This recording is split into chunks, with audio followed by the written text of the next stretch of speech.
Allô, salut à tous. Euh, J'espère que vous vous portez bien.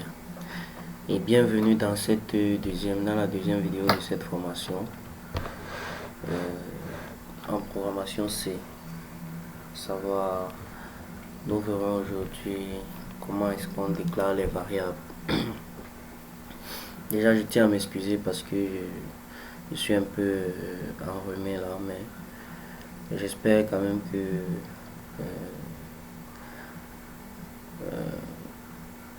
malgré l'état de ma voix, la vidéo sera bonne. Donc, je vous avais fait part lors de la vidéo d'introduction qu'il y avait un logiciel à installer. J'espère que vous l'avez bien installé. Il s'appelle CodeBlock. Nous allons travailler avec cela à la suite de notre formation, mais présentement, je vous enverrai ce lien.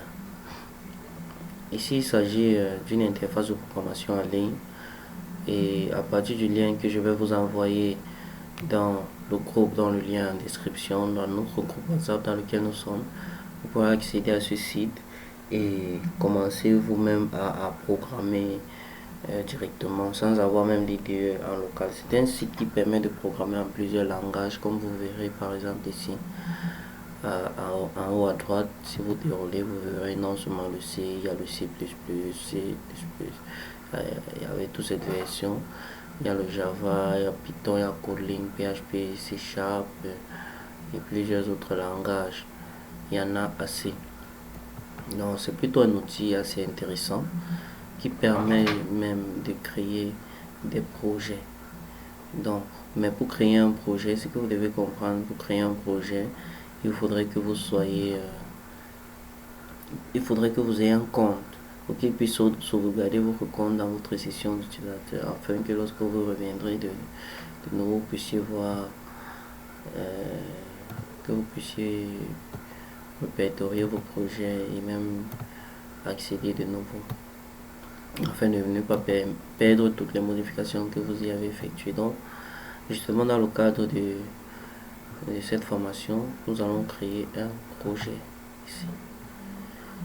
Quand je clique sur créer un projet, et là il crée un fichier. La seule chose que j'ai à faire pour sauvegarder ce projet, c'est de venir ici cliquer sur save, et là je mets le nom du projet. Donc, je vais appeler cela formation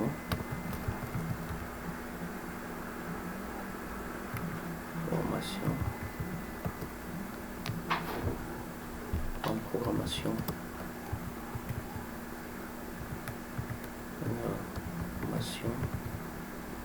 C. Ok, et je sauvegarde. Ainsi notre projet automatiquement sauvegardé. Si on vient ici dans My Project, on verra ce projet là ici à ce niveau. Donc c'est ça, il suffit de double-cliquer, on revient au niveau du fichier. Donc nous n'avons jamais vu jusqu'ici toutes ces lignes, mais là je tiens à vous faire part. Il s'agit là de la structure minimale d'un projet en programmation C. Il y a toujours le dièse include stdio.h, stdio qui signifie standard input output.h, qui est une bibliothèque qui nous permet d'avoir accès aux fonctions de base du langage, telles que ici vous pouvez voir le printf, qui est une fonction qui a été écrite dans la bibliothèque standard input output.h et qui peut être appelée après l'inclusion de cette bibliothèque. Donc il y a ainsi plusieurs fonctions telles que le scanf et toutes les fonctionnalités basiques. C'est pourquoi c'est la structure minimale d'un projet. Dans la structure minimale d'un projet, il faut toujours l'inclure, parce que les opérations élémentaires ne peuvent se faire sans elle. Non, à la suite de la formation, nous allons voir ce qu'on a dans le module de la formation modulaire. Nous verrons comment créer nous-mêmes nos propres bibliothèques. Int main ici désigne la ligne ou alors la fonction principale du programme. Dans l'ordre de la compilation, c'est les instructions qui sont à l'intérieur de cette fonction uniquement qui seront exécutées. Donc c'est pourquoi vous voyez on met int main. L'autre personne préfère mettre void. Et ici ne pas mettre return. Pourquoi? Parce que ici il s'agit bien du type de retour de la fonction. Et nous verrons les types tout à l'heure lorsque nous allons parler des variables. Nous verrons les types. Donc ici on prend main et on fait un return 0. Et la fonction printf, c'est une fonction simplement qui prend paramètre une chaîne de caractères et affiche cette chaîne de caractères à l'écran. Donc, par exemple, pour un tel programme, si je veux compiler, il suffit de venir ici dans au niveau du bouton vert qui est en haut et de cliquer. Choose the language. Donc, bien sûr, il faut avoir choisi un langage. Je précise bien que je suis en C. Donc là, le terminal s'ouvre et il m'affiche Hello World, qui est exactement la chaîne de caractères qui a été passée à la fonction printf. Donc printf prend en paramètre une chaîne de caractères que vous devez bien sûr mettre entre côtes, parce que dans le langage de programmation C, une chaîne de caractères est toujours entre côtes. Donc une chaîne de caractères et il permet juste de l'afficher à l'écran. Si je modifie par exemple ici Hello Etienne, bienvenue, bienvenue à cette formation.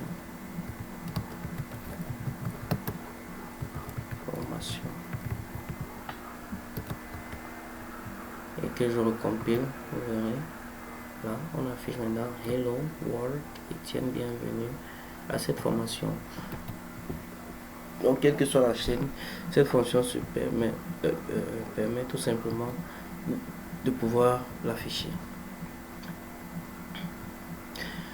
Bon, ce n'était pas le but, mais il fallait bien expliquer parce que là, il s'agit de la structure minimale d'un projet. Cependant, le but de cette vidéo, c'est de pouvoir, à la fin de cette vidéo, pour objectif, nous avons pour objectif de pouvoir créer des variables, les manipuler, stocker des valeurs, les traiter, pouvoir les diffuser. Mais premièrement, ce que j'aimerais premièrement vous montrer, c'est le concept de commentaire. Comment est-ce qu'on fait les commentaires ici en langage de programmation C? Pourquoi? Parce que nous allons utiliser ça le long de cette formation. Donc ce que vous devez comprendre dans un premier temps, c'est que en programmation C, il existe deux types de commentaires. Les commentaires sur une seule ligne et les commentaires sur plusieurs lignes. Pour écrire un commentaire sur une seule ligne, vous mettez deux anti-slash et puis vous écrivez votre commentaire sur une seule ligne. Par exemple, voici mon commentaire. Mon commentaire sur une seule ligne. Sur une seule ligne. Donc, c'est quoi un commentaire? Un commentaire, c'est tout simplement un bout, ou alors un bout de code qui sera complètement ignoré par le compilateur au cours de l'exécution du programme. Donc, il sera complètement ignoré par le compilateur et il permet juste de pouvoir documenter le code. Ça veut dire quoi? Si vous avez écrit un bout de code et que vous craignez de l'oublier, vous pouvez commenter en disant par exemple, ce bout de code permet de faire ceci. Vous voyez? Mais ça, c'est un commentaire sur une seule ligne. Si vous voulez écrire un commentaire sur plusieurs lignes, on l'ouvre ainsi en mettant un anti-slash étoile. Et puis, on le referme en mettant étoile anti-slash. Donc, ceci matérialise un commentaire sur plusieurs lignes et vous pourrez donc écrire au milieu. Vous pouvez par exemple écrire voici mon commentaire sur plusieurs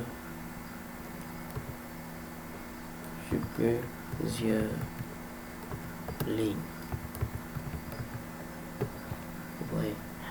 Donc là, vous pouvez écrire sur autant de lignes, vous pouvez aller à la ligne autant de fois que vous voudrez.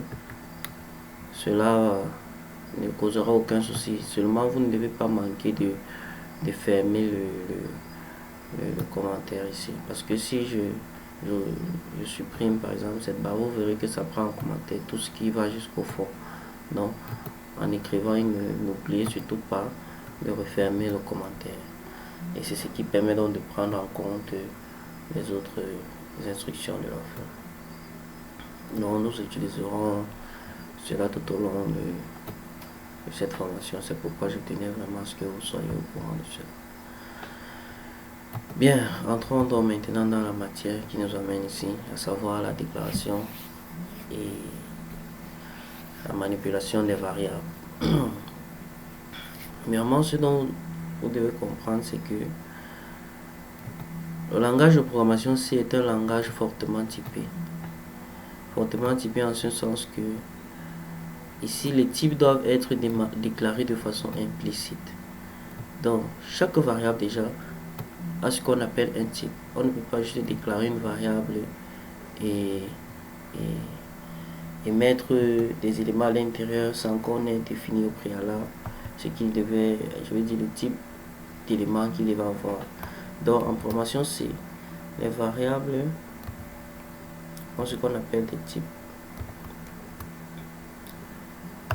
Et pour lister, je vous parlerai du type int qui permet de déclarer des variables qui vont prendre des valeurs entières. Il existe le type float qui sont des variables qui prendront les nombres réels.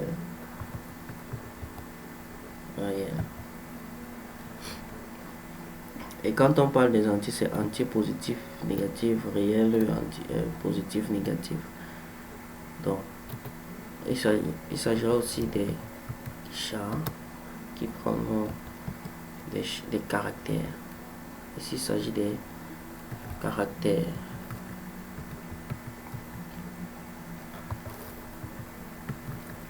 Ainsi de suite, il y en a plusieurs. Vous pourrez faire vos recherches. Il y a ce qu'on appelle des longs, des doubles, des longs doubles. Il y en a plusieurs types de caractères, mais plusieurs types de variables. Mais ici, nous verrons spécialement ces trois parce que c'est avec eux que nous travaillerons dans la plupart de nos programmes.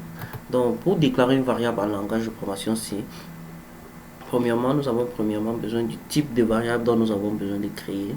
Vous devez connaître le type de variable et vous devez au préalable connaître aussi le nom que doit porter votre variable. Il est toujours prescrit de pouvoir donner un nom de variable assez explicite. C'est pourquoi nous verrons la nomenclature. Par exemple, ici, nous allons déclarer une variable de type entier. Donc, pour déclarer une variable en programmation, c'est premièrement, on écrit le type de la variable. Ensuite, je vais d'abord mettre la syntaxe ici.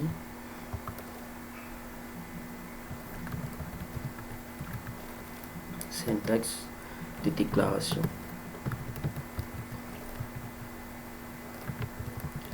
D'une variable.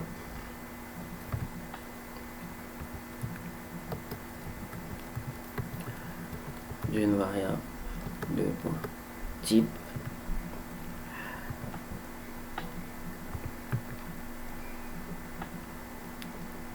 espace nom de la variable et à la fin on a un point virgule. Dans la fin de toutes les instructions ici en langage de programmation, toutes les instructions se terminent toujours par un point virgule. Donc vous verrez toutes les instructions que nous allons écrire dans cette fonction main vont toujours se terminer par un point virgule. Donc étant donné qu'on connaît déjà le type et qu'on aimerait créer une variable de type int qui va contenir des nombres entiers, on écrit juste le type et puis on écrit le nom de la variable. Ma première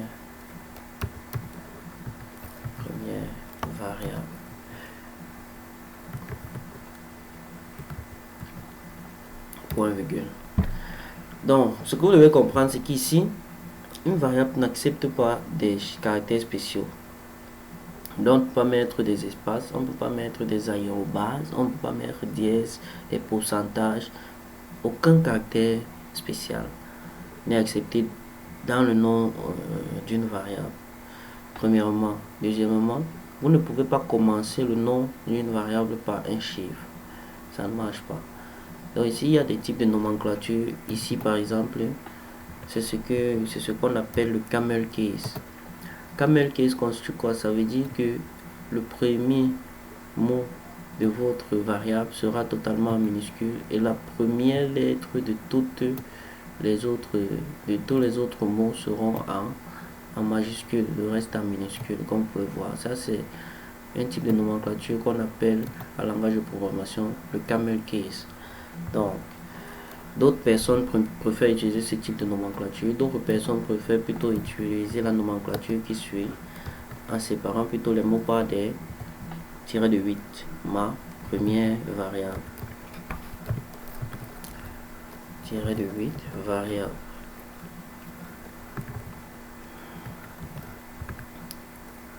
Et toujours, cela se termine par un point virgule. Donc, en écrivant ma première variable ainsi. Donc, quel que soit le cas, les deux vont marcher, mais vous devez choisir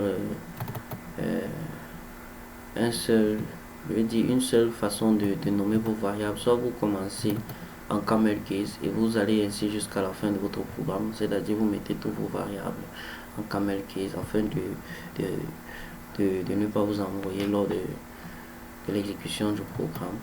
Soit vous écrivez totalement en séparant les mots par des underscores. C'est à vous de voir selon ce qui vous conviendra le plus. Lors de cette formation, vous allez utiliser le camel case parce que je trouve ça beaucoup plus soft. Donc voici ainsi la syntaxe de déclaration d'une variable. Avant de déclarer une variable, on se dit qu'est-ce qu'elle aura, quelles sont les informations susceptibles à cette variable d'avoir. Et si on se rend compte que cette variable va contenir des chaînes de caractères, on déclare un caractère, ou bien un entier, on déclare plutôt un entier. Donc c'est cela dans un premier temps. Dans un deuxième temps maintenant, la variable a été déclarée. Comment faire pour lui affecter une valeur? Pour lui affecter une valeur, c'est simple.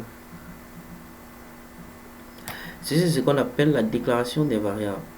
Je vais mettre encore ici en commentaire. Déclaration d'une variable.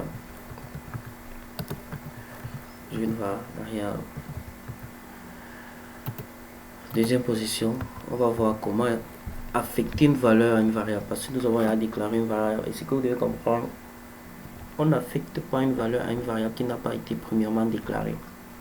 On ne peut pas manipuler une variable dont on n'a pas créé.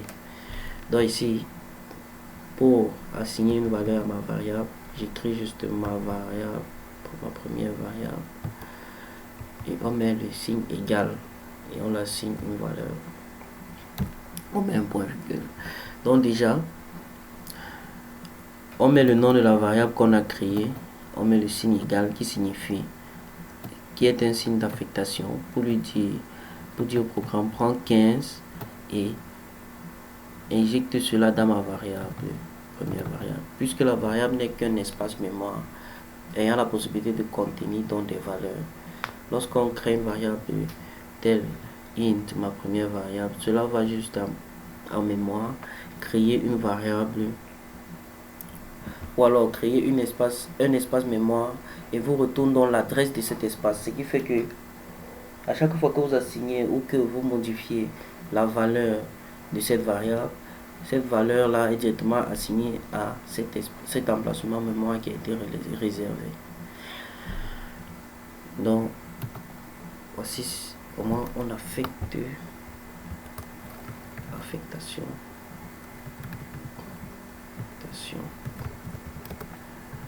d'une valeur à une variable. Affectation d'une valeur à une variable. Ces deux instructions peuvent se faire en une, c'est-à-dire je peux déclarer une variable et l'affecter et affecter directement une valeur. Comment ça se fait? Déclaration et affectation.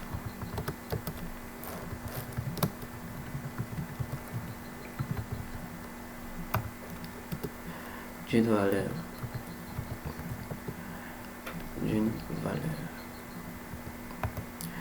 Ici, je vais déclarer une variable flottante maintenant. Float, qui signifie un réel. Et je vais l'appeler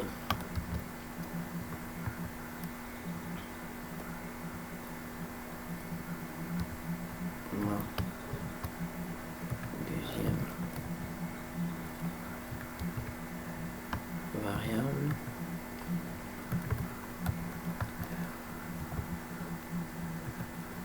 Et lui affecter directement une valeur qui sera par exemple 10.8 puisque c'est un réel. Donc ici en programmation C, ce que vous devez comprendre, c'est que la virgule se représente par un point tout simplement. C'est-à-dire la partie décimale se met après un point et la partie entière justement avant le point. Donc ici, il s'agit ici de la déclaration et de l'initialisation de la variable en une seule ligne. Donc ce qui remplacerait par exemple les deux lignes s'il faut déclarer et affecter une valeur en une seule ligne. Cela a déjà été fait ici. Donc c'est ainsi que vous pouvez déclarer tout type de variables, affecter des valeurs. Par exemple, je peux déclarer une autre variable qui sera un flottant. Ou alors je peux, comment dire, afficher ces variables.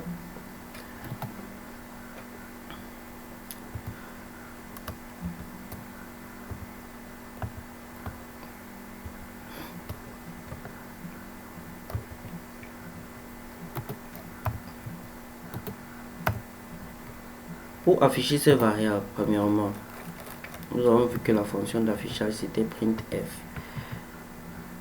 Printf, c'est l'instruction qui était là dès le départ et qui avait une chaîne de caractères hello world. Hello world.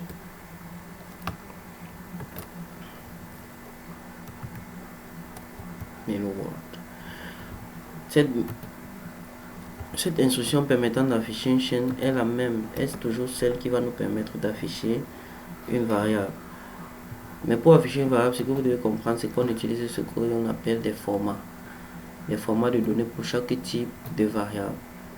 Pour afficher un entier, on a un format, un flottant, un autre format, un caractère, un autre format, et on verra des chaînes de caractères. Premièrement, pour un entier, pour un int, le format d'affichage c'est %d. Lorsque vous voulez afficher un int, c'est %d. Le format d'affichage d'un flottant c'est %f. Le format d'affichage d'un caractère c'est %c.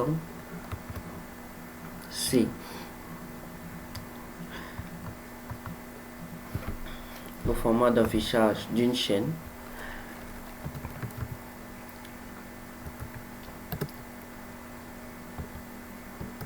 c'est %s. Ici, ce qu'il faut savoir, c'est qu'une chaîne, en fait, il s'agit d'un texte.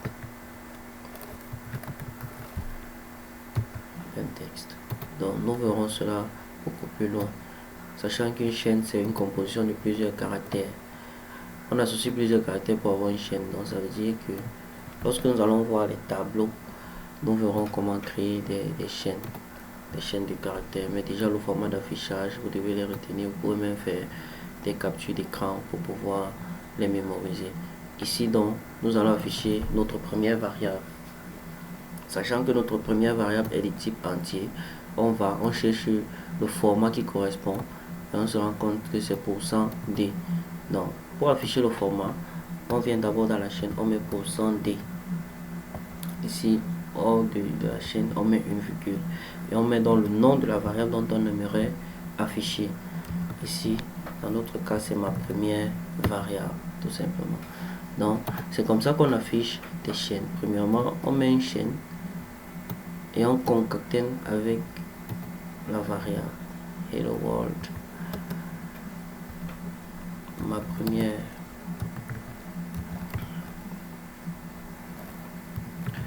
variable, je vais rendre cela beaucoup plus explicite, est 2 points %d. Donc il va afficher là la valeur que contient notre variable, c'est-à-dire 15. Donc essayons de compiler le programme. Voilà, vous voyez, on écrit Hello World, ma première variable est 15. Qu'est-ce que le compilateur fait? Le compilateur vient tout simplement où il y a le %d et il prend la valeur de cette variable que nous avons passée et remplace à cet emplacement tout au long de la chaîne. Donc, si je veux aussi afficher la deuxième variable, je mets simplement une virgule, je mets l'espace, je dis et ma deuxième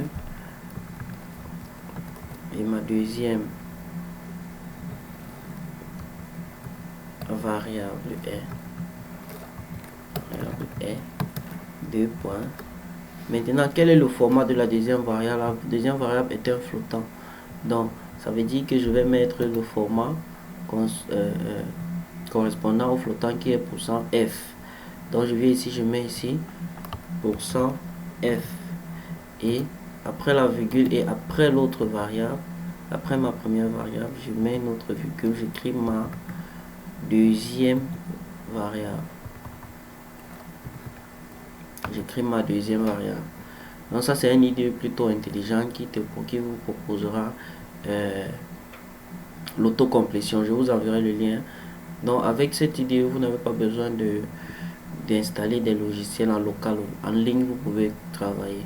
Mais pour ceux qui n'ont pas assez de connexion, vous pourrez donc travailler avec CodeBlock que vous avez déjà installé en local. Si je compile ce programme, vous verrez l'affichage sera totalement différent. Voilà, il affiche ici Hello World, ma première variable est 15 et ma deuxième variable est 10.80000. En fait, il considère le flottant comme ayant des zéros toujours à la fin. Mais si vous voulez limiter le nombre d'affichage des nombres après la virgule, vous pouvez faire ici sur le format, vous faites .2 pour dire que vous voulez uniquement deux chiffres après la virgule. Et là, si on recompile, vous verrez, on vous affichera .90.80. Voilà. .80. Si vous voulez 3 chiffres, vous mettez .3. Si vous voulez un seul chiffre après la virgule, vous mettez .1. Ça va marcher. Donc, c'est ainsi qu'on déclare des variables et qu'on peut les manipuler dans notre programme. Par exemple, là, on affiche bien 15 et 10. Si je modifie maintenant la valeur des deux variables, ici, pour modifier la valeur, comme on a déjà vu, c'est ma première variable.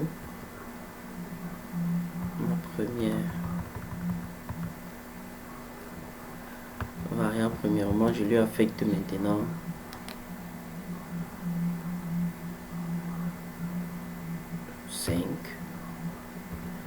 et ma deuxième variable aura maintenant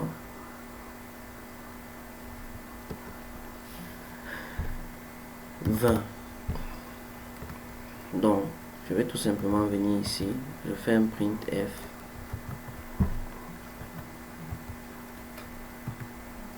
et je mets la nouvelle valeur, la nouvelle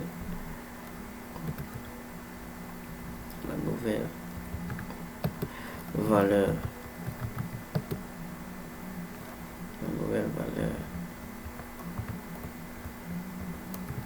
de ma variable,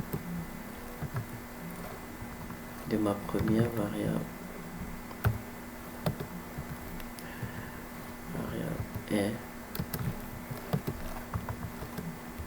2 points, je mets %d parce que ma première variable est un entier et celle de ma deuxième variable est 2 points au 100 f.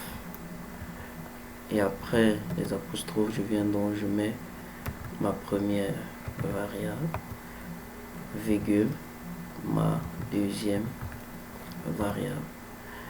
Et toutes les instructions se terminent toujours par un point virgule.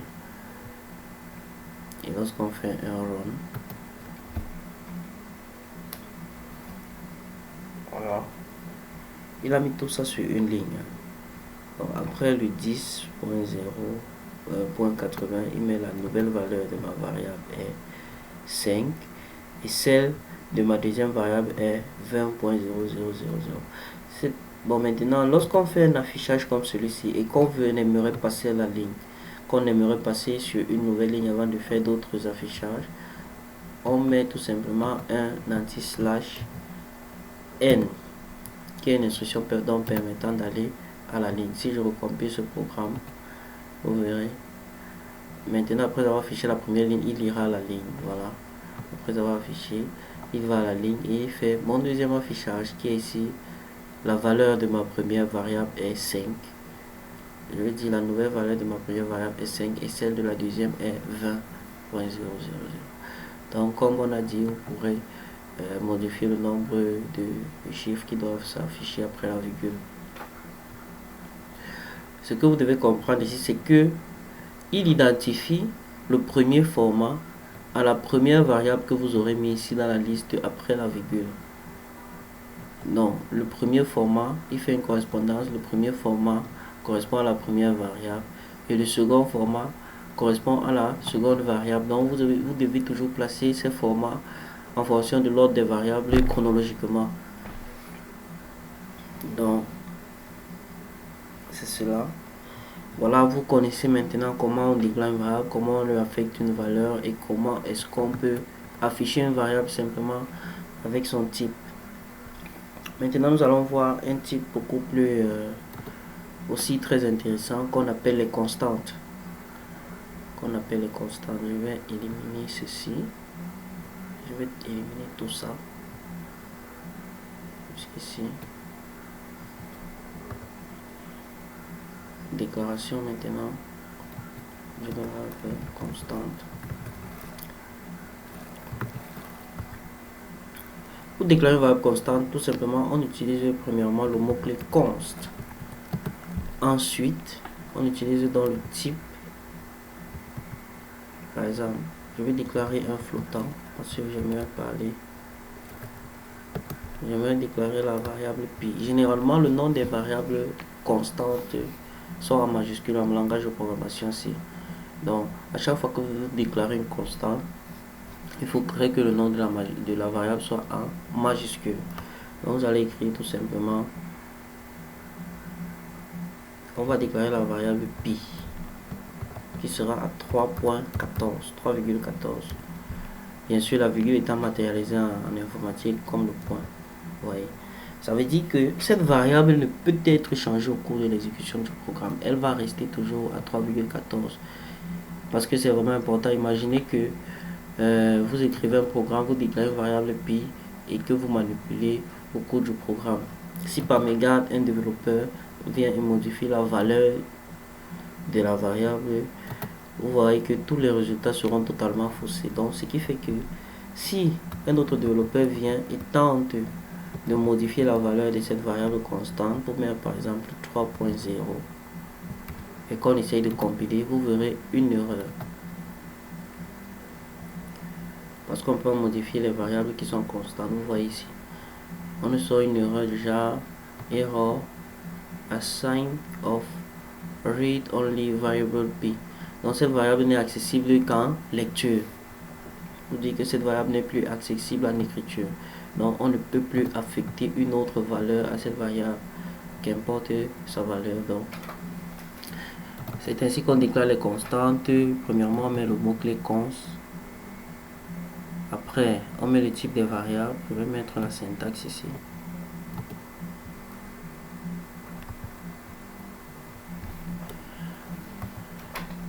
Syntaxe de déclaration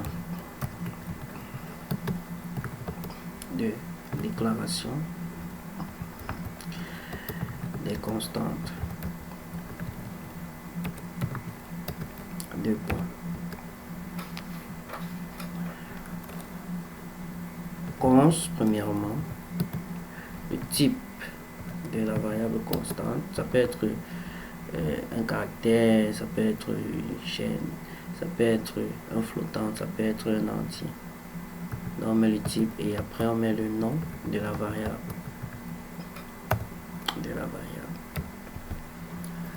Tout simplement. Ça c'est la déclaration. Donc on peut déclarer et affecter directement une valeur. Parce qu'elle ne va plus changer. Donc on lui affecte directement une valeur. C'est comme ça qu'on définit une variable constante. Et on peut l'afficher. Premièrement, cette instruction va générer toujours des erreurs. C'est pourquoi il vaudrait mieux la retirer. Donc, si je fais un printf,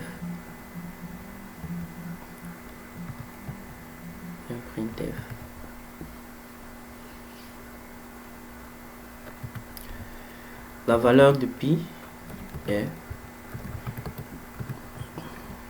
le point %f, parce qu'ici votre variable est de type float. Or le format d'affichage de flottant c'est %, et vous pourrez faire une capture d'écran, ça va beaucoup vous aider au niveau de la rédaction de vos programmes. Vous voyez le type déjà des variables et en fonction du type le format qu'on utilise pour afficher chaque type. Donc ici on va afficher avec %f, ce qui constitue le flottant, ce sera le format, et le nom de la variable qui s'appelle pi. Donc vous verrez là, on n'aura plus d'erreur. Voilà, ici on affiche le nom de la variable est 3.14000. Bon, on va lui demander d'afficher deux chiffres après la virgule. Lorsqu'on a ici cut,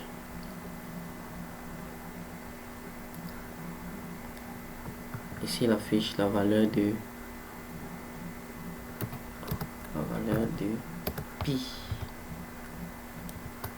Ok. Non, il affiche la valeur de pi est 3,14. Comme vous pouvez voir, tout s'est bien passé.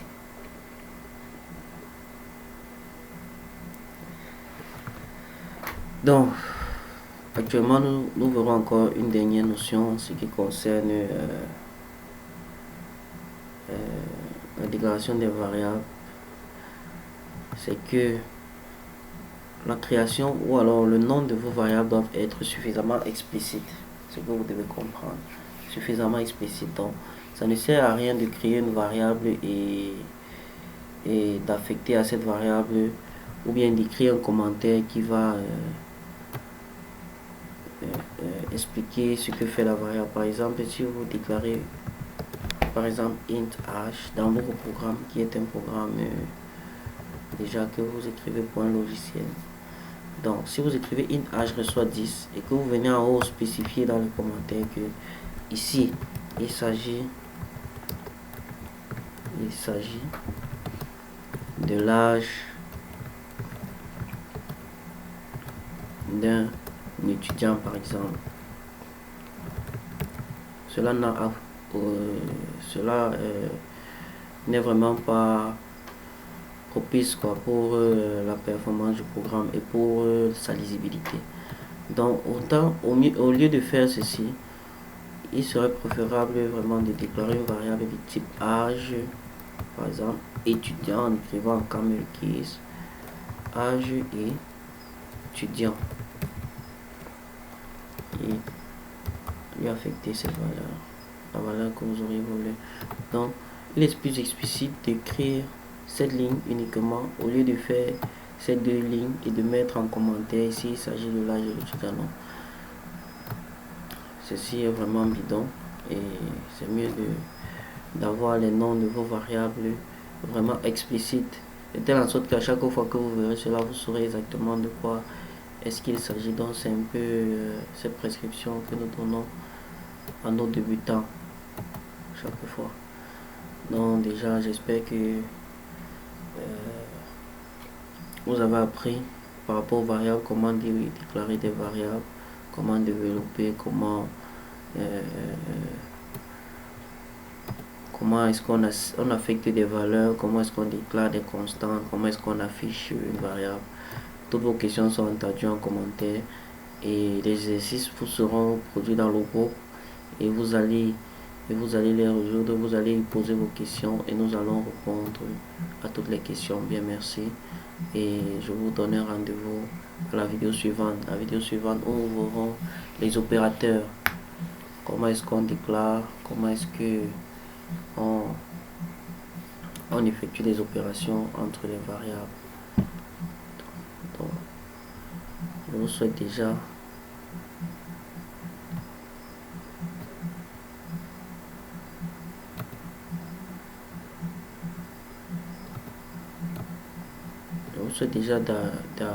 un bon apprentissage et rendez-vous à la prochaine vidéo. Ciao.